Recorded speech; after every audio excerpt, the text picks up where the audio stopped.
Now we're talking the Shamanic South and Psychedelic Plant Medicines. We'll be looking at what they are, how they work, what are the potential beneficial healing properties, and what are the potential dangers and concerns. The reason why we're here is to go into nature because we're talking about plant medicines. So why have the plants developed these keys that can unlock alternate states of consciousness? Anyone who's interested in exploring, in experimenting with psychedelic plant medicines needs to keep in mind that they really alter your perception and your response times and your movement. And I mean, depending on the dose you take, the amount you take. And so, yeah, it's highly advisable that you don't operate any heavy machinery, don't drive a car, don't do anything even remotely dangerous. Don't go on a difficult hike. If you want to spend time in nature, choose a place that's easy to navigate. Listen now carefully, beloved dear one. The night will not end till these songs have been sung. And hardy, away, oh hardy, away. Plants are brilliant, but they have no brains. But they are so smart. Not only did they figure out how to harness and capture the energy of the sun and distribute it in a way that powers all of life and energizes all of life on Earth, but they also figured out how to incentivize and train, condition insects to pollinate them. And they also figured out how to defend themselves against their enemies. And so, scientists wondering, why did plants evolve these psychedelic alkaloid substances? And so it's found that a chemical substance like psilocybin, it fights off the plant's enemies. So it's a self-defense, self-protective feature. But the same substance, it's also defending the plant from its greatest enemy, which is us human beings, who are threatening to destroy all of life on Earth, to destroy all this natural beauty, the plants, the trees, the rivers, the oceans. And so the way they do it, it's beyond genius. The plants have figured out a way to unlock the doorway to a whole different way of perceiving and feeling and understanding. So these shamanic tribal hunter-gatherer peoples, they wandered out into all parts of the world and eventually came through into North America and headed south into South America, where they discovered these San Pedro cactus and peyote cactus and magic mushrooms. They were hunter-gatherers and foragers, and they find things and they try it and they eat it, and some things are poisonous and harmful and make you sick, and other things are healthy and beneficial and have these good properties and healing properties. But when it came to the psychedelic plant medicine, it was like, whoa, what the hell is going on? So it was only really the shamans who could handle this psychedelic experience and work with it and make sense of it, And so for thousands of years, these people have been developing a system of how to use this for healing purposes. And it's more like the sacrament, they have a lot of reverence for it. It's sacred, it's beautiful, it's a gift of the gods. And so the shaman takes the psychedelic and goes on an imaginal vision quest journey to help them to heal the person who's suffering. And so the suffering person, the sick person, doesn't take the psychedelic, and the shaman goes to retrieve this person's lost soul, or the lost parts of the soul, lost self.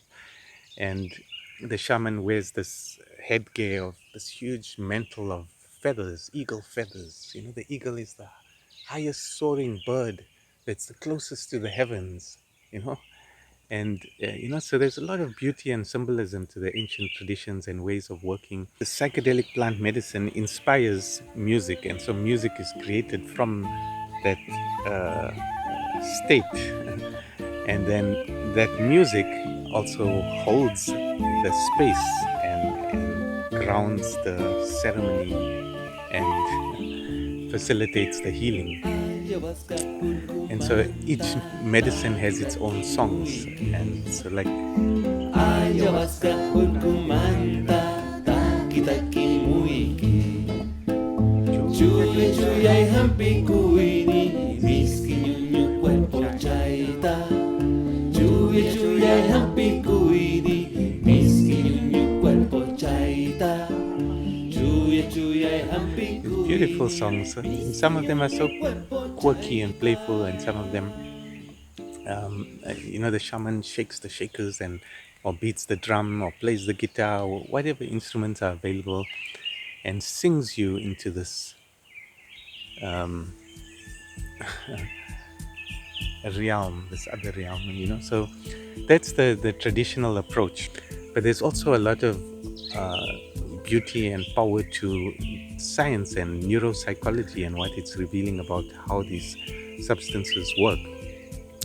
So you don't have to be an expert to benefit from the psychedelic healing plant medicines, an expert in the brain and the neuroscience and all the intricacies and complexities of it, but I find it fascinating. Follow your dreams now, the music won't last.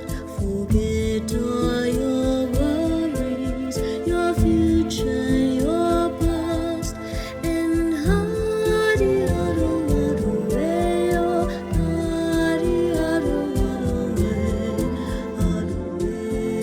The psychedelic substances, these plant medicines like your San Pedro and Peyote cactus and magic mushrooms and ayahuasca and LSD from the Ergot Fungus, they contain the key ingredient, the key molecule there, which is mescaline or psilocybin or lysergic acid diethylamide. And in ayahuasca, it's DMT. And these are very similar to in structure and chemical formula to serotonin. And so they can unlock the serotonin doorway to new ways of perception and altered states of consciousness that bizarre, extraordinary, mind-blowing. Wow. Serotonin is also a system in the brain. It's a neurotransmitter, and it's got its receptors. And when it unlocks those receptors, there's also a serotonin pathway, a circuit in the brain that controls perception and decision and behavior and all of that. But what kind of behavior? So they found that if they increase the serotonin levels in these rhesus monkeys, then a previously lower ranking male rises up in the ranks and becomes more dominant. And then they found that if they increase the serotonin in the brains of lobsters, crustaceans, in the bottom of the ocean, then these lobsters, they become more, well, not aggressive, but they're more willing to engage in these dominance struggles, power struggles. They're not willing to cower and back down, back away. So they also rise in the dominant systems. This is what primatologists are finding, like those who spend decades living with the chimpanzees, so like Franz de Waal and Jane Goodall and people like that. They find that it's both the competitive and the cooperative behavior, and very similar things are happening in human society, in human dominance hierarchies, though we don't realize it because we don't think of ourselves in that way. But every social group is a dominance hierarchy from beginning with the family. So mommy and daddy, their power struggles, and then the siblings. Maybe they had 4 kids, so the firstborn gets a lot of attention and affection and all the resources and all of that. Then comes the secondborn, who gets a bit neglected, and sidelined and becomes the black sheep scapegoat, and then you get the third born. There are many, there are many scenarios, but there are there's a power dynamic here between mommy and daddy, and between mommy, daddy, and the firstborn and the secondborn, and it's about the distribution of resources, but it's also about the distribution of positive emotions and vibes, and negative emotions and vibes. So uh, positive emotions tend to flow towards the golden child, and negative emotions tend to flow towards the scapegoat, the black sheep. And these kids, they're too small to realize what's going on, and the parents also, they're too unconscious to know what they're actually doing. But it's a power struggle, and it's a dominance hierarchy. And then we go to school, and there are friends, and within your peer group, friend group, there's dominance hierarchies and dominant individuals, your bullies and your spoiled brats and those kind of things. And again, it comes down to the emotions of pride and anger. And so, but you'll have to watch my other videos on emotional schemas to understand that. But then you go to, even the school itself is a dominance hierarchy with the principal at the top.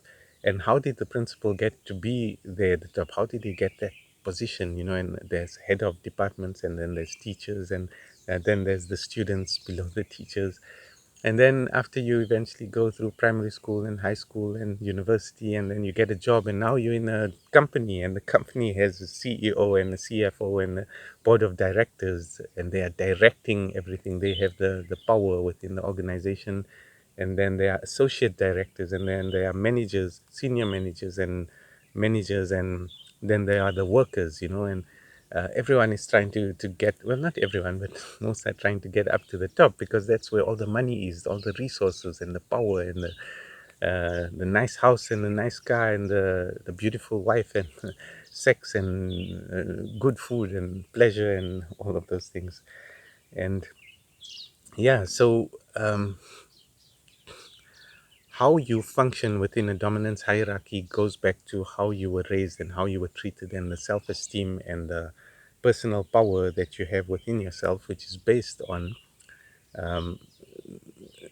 all the emotions. But most importantly, for this particular conversation on serotonin, we're talking about pride and anger. So pride is like, the uh, self-esteem you got because your people looked at you lovingly and listened to you when you had something to say, and when you needed something, they helped you to get your needs met. And um, when you spoke, you had the sense that your words had power in the world because they changed things. You had agency.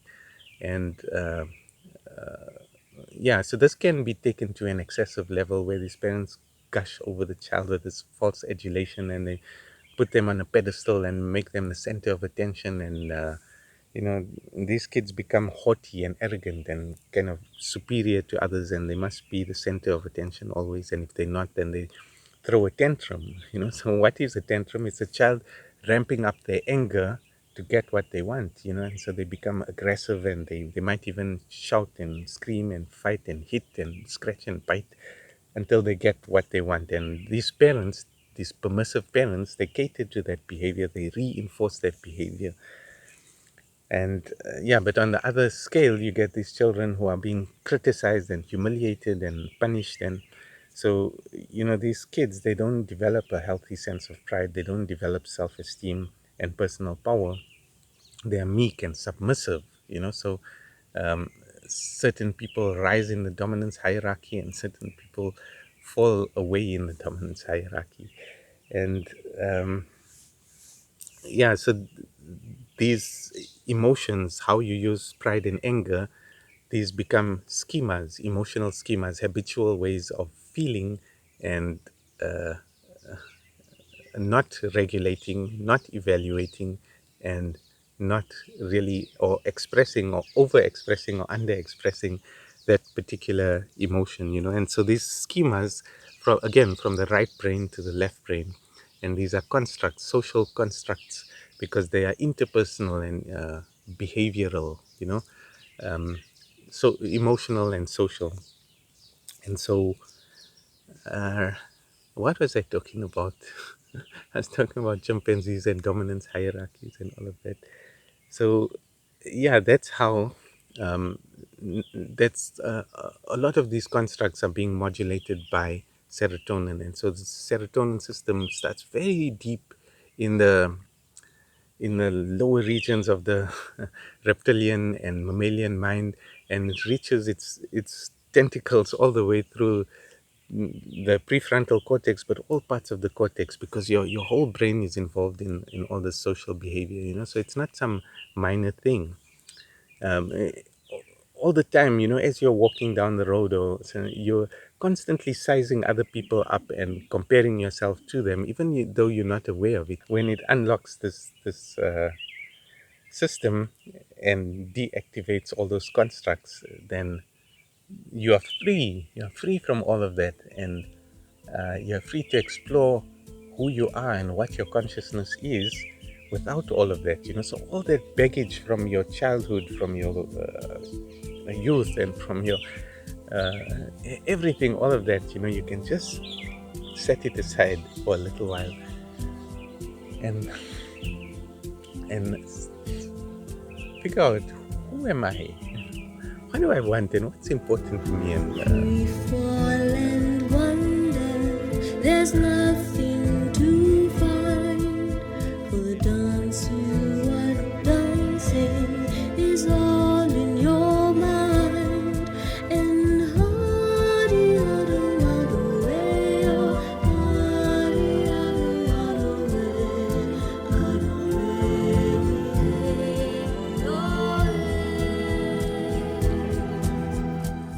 So Ramdas was he was, before he was known as Richard Alpert, and he was a professor at Harvard University. So that's like one of the top universities in the whole world, and he was one of the senior professors. And but yet, being an expert in psychology and knowing everything about the human mind and all of that, but he looked around at himself and his colleagues, and he found that they all are also struggling and suffering just like everybody else in their personal lives. And yeah, so one day his colleague, his friend Tim Leary, came back from South America, from Mexico, with some magic mushrooms, and he gave Ramdas these magic mushrooms. And Ramdas describes, he was sitting in this room, and these layers of himself started falling away. He could see them, his professorness falling away, his what he calls his cosmopoliteness, his way of being in the world, in society, falling away, his you know these layers of himself, until there was nothing left. And then he had this profound anxiety and kind of panic, like, what the hell is going on? And then he realized that consciousness is still here, I'm still conscious. And so then he relaxed and he calmed down, and he was actually quite euphoric, and he ran outside into the snow, and he started jumping around and dancing. And then later, when he was coming down off the mushroom high, then he perceived this wave. He describes it as a blood red wave coming at him, containing all these aspects of his self, his personality, his role, and his all coming at him, and he didn't want it. And it's like, no, but there's no way to stop it, no way to prevent it, and he became himself again. And yeah, so many people report something similar. In my case, after you drink the crushed up mushrooms in some water, and you lie down and in your sleeping bag, and you listen to music, and so I start to see this figure. It's like a museum or an art gallery or something, and I'm moving through it or floating through it, and there's this figure, and I realize it's myself in these contorted like postures, and this word posturing keeps echoing in the background of my mind. Like, I mean, I know that what it's saying to me is that I'm posturing in my life. I'm not being authentic and true to myself, and so like a puppet being dangling from the strings, that's that's how I am. So that is fascinating. Wow. And there's such a different perspective on myself and such a different mode of thinking that it seemed to me like a voice was saying this, posturing to me, and so like people talk about the spirit of the mushrooms or the spirit of ayahuasca. It's shutting down certain systems that normally function, and it's activating certain other systems that aren't normally functioning during your waking conscious state, and it's cross connecting systems that aren't normally cross connected during your waking state. And so yeah, the